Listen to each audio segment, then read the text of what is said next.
Hey guys, Mohan Paber here, and today I'm going to share with you one of the biggest lessons from Pena that you gotta use right now. So let's get to it.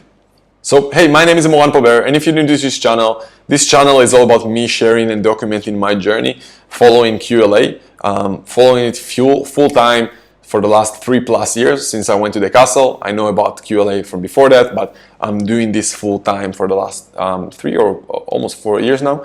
And this is my life, and I want to share with you some of the lessons that I learned, because I know that I wish that I had someone sharing his journey when I started. I know that I've made so many mistakes. I wasted so much money, so much time, that I know that if I had someone like me to watch, I would basically save a lot of time and I guess mental struggle as much as financial struggle. So I want to share with you all those lessons.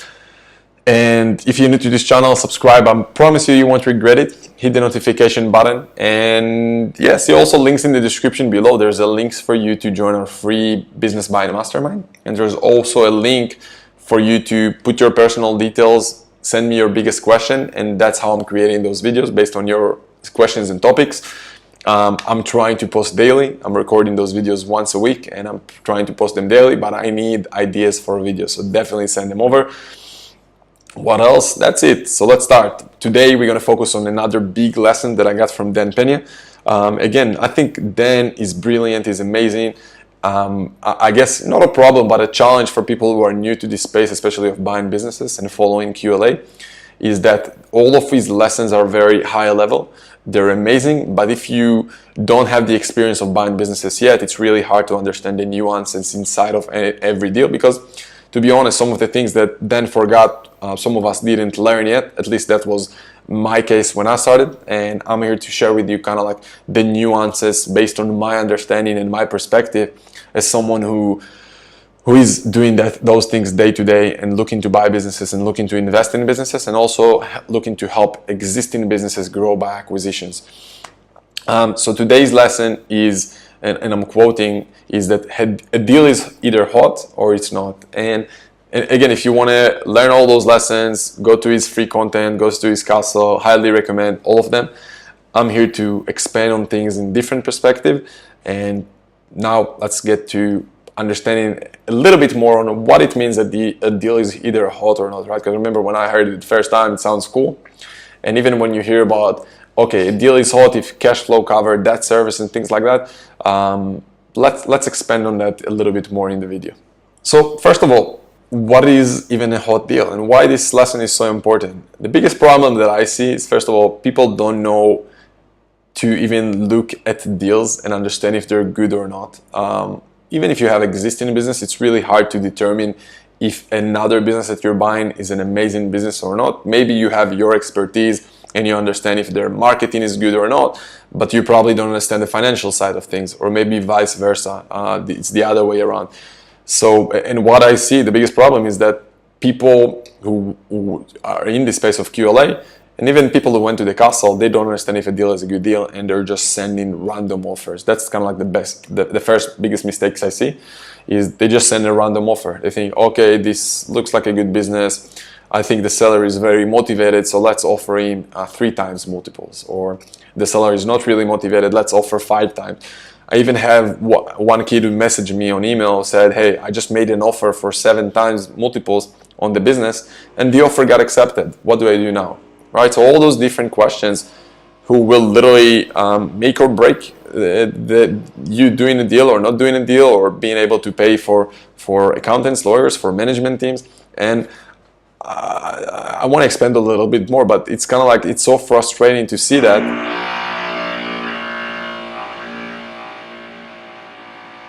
Yeah, that's the renovation upstairs, but I wonder if you can still hear me. I'm gonna check it out 1 second.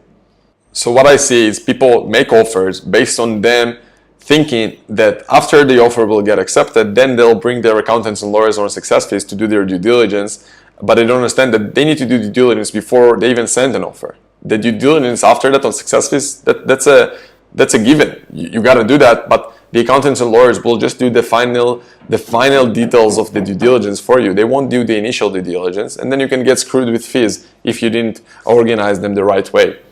Another thing I see is just people, you waste so much time. You're literally spinning the wheel of talking to business owners, talking to brokers, looking on business owners, and you waste. I don't know why those fuckers always renovate when I'm fucking recording. I hope to continue. I hope you're gonna hear me. But either way, what I'm seeing all the time is people just they're going talking to business owners. They don't know if a deal is a good deal. They're sending offers because they think, okay, no worries, let's get an offer accepted first, because then my accountants and lawyers will take care of that. And that's not the case at all, guys. And then you waste too much time before that, and when the deal is actually accepted, you can just literally get screwed. And I don't care who's on your dream team. You think that a retired CEO or a retired CFO will give a shit about your deal if you can't prove yourself that you're good enough to do those things? Most likely not, unless you give them a very, like, if he's a good CFO or chairman, you gotta get an insane amount of incentive to actually help you do work before there's a deal in place under an LOI. You need someone to help you with paperwork. You need someone to help you with the numbers, with legals, with preparing deal structures, with preparing different offers. You need to do all those things before you even have an agreement on an LOI. And most retired CEOs or CFOs that I know won't do their work for free. They won't do that. They might get in place when you're very close to finalize the terms of the deal, but then they first of all want to see if you can prove yourself, if you're good enough. And if you don't have the team to help you before that, it's going to be really hard. And again, I don't want to discourage you, but that's what I see. People who email me who learned about Dan Pena for so long, but those are the small nuances and mistakes they're doing. They think that, okay, I have a dream team. They think, okay, I have accountants and lawyers. It's not enough. You need the process before that. And that's what everyone is missing. They don't know how to find the right deal. They don't know how to evaluate if a deal is a good deal before they even making offers. And so many people are getting screwed at those especially phases. I'm not even talking about what they're thinking about doing after they're buying the business. That's a whole completely different conversation, which we can talk about for hours. That's another huge mistake that I see. People, they go and to look for buy businesses, but they don't have any plan on who will run those businesses, what their plan for growth is, and many times they're doing leverage buyout deals. So they're going to buy a business with too much debt.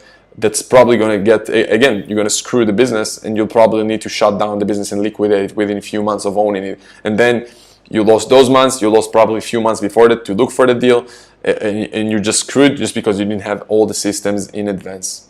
So remember, a deal is either hot or not. It's a very broad sentence. You can't summarize if a deal is good or not based on just one or two things. There's so many things involved. There's the numbers, there's the management team, there's all the legal things behind the deal that you don't know, or if you know, you gotta really dive in. There's so many things, and obviously there's so many things in a business per the sector, per their process.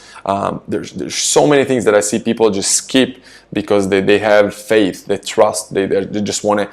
There's a very fine line between really having a lot of energy and executing, between being smart about your execution and your process. And unless you have the balance there and the help, it's really hard. If you don't have the team to help you to look at a deal, if you don't have, obviously you do need the energy to go out there, talk to business. That's awesome. I see a lot of people in the QLA space, they have that. And that's a given. You got to have that, the drive, the energy. But unless you have the team to help you figure out the other stuff, it's really hard to get deals going. And especially, I'm talking about the phases before you bought a business. The phases after buying a business is as important as the phase before that. And I see people just literally go like blind and have a faith in the universe or whatever, which I'm not against, but I'm saying you gotta be smart in your steps. So if you want help with that and you want me and my team to help you with that, by all means, go to moranpober.com/talk. We are looking to invest money ourselves in our investment firm and help businesses grow by acquisitions, because they need access to capital to buy good businesses. We can help with that. Otherwise, feel free to go and learn from other people. I'm all about that as well. Find whoever you feel you most relate to. If you relate to me and my team, awesome. If not, go and find someone else to relate to. Just find someone who can actually help you with understanding the deal before the offer got accepted, because I can send an offer on probably hundreds of businesses today for 7 times EBITDA and I'll get yes. Does that mean that the deal is going to work?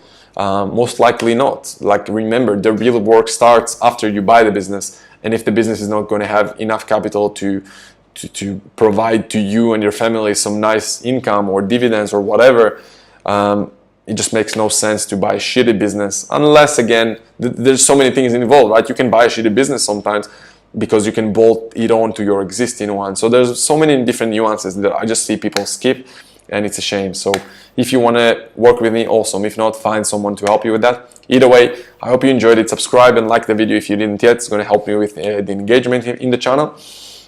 And if you feel like you have friends who can get the value from this as well, share it with them, and see the links in the description below for our free group, and also for you to submit your personalized details and ask me your questions. So yeah, hope you enjoyed it, guys. Let me know what you think, and I'll see you soon.